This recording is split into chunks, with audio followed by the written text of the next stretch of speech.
Well, number 5 on the advent calendar, Lee. We've both seen some pretty decent Newcastle performances in the past, and a few 5-0s spring to mind. No prizes for guessing which is the first one you're going to pick out, I think.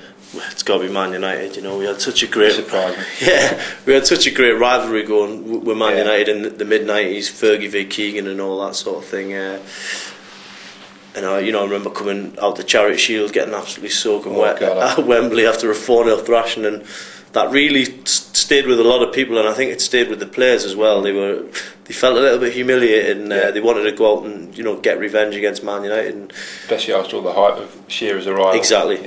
And I think that day it was, if you could, design a perfect performance, I think that was it. And capped off brilliantly by Philippe Albert's chipped goal over Schmeichel, old red nose there, and it was brilliant. Alan Shearer, gave the Man United fans a bit of stick when he put that cross in when they were cheering him, and I think it was just the perfect day all round. I think I was meant to be back in the house straight after the game, but didn't happen. It didn't happen. No, I can recall being in town for a while after that game actually. 5-0's that come to mind. I mean, I'm a few years on you, or you've got a few years on me. I don't know which way around it is, but I mean, I remember certainly another Manchester hiding. Man City coming up to Newcastle and getting beat 5-0 half-term, October 1983 was when Peter Beardsley really announced his arrival. He'd been at the club a few weeks, but hat-trick that day and absolutely ripped Man City apart. I just remember the poor Man City keeper, Alex Williams, just looking completely shell-shocked, and he blew away, and the Leazer's end just completely stunned. That was a fantastic day. In a similar vein, I think, to the Man United game, it was a game that really announced Newcastle United with Keegan on board. There were really going places in that second season he was here.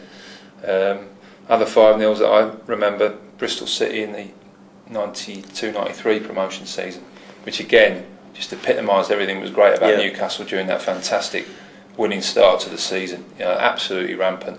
I think even Franz Carr scored that. I think so. Yeah. I mean, no one in that division had an answer. These are the days when Franz Carr was actually, looking half decent, and I remember, Julian Dix having to give him an elbow in the face just to try and keep him quiet. But that was obviously a great side and a great season. Any other 5-0s spring to your mind?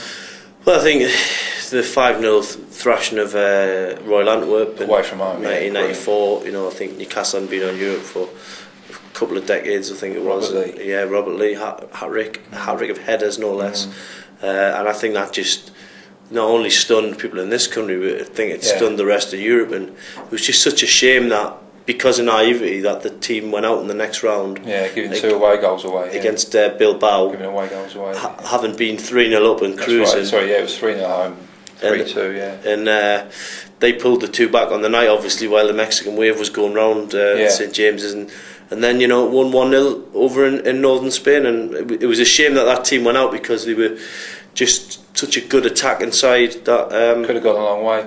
It would have been great to see them win it. Yeah, absolutely.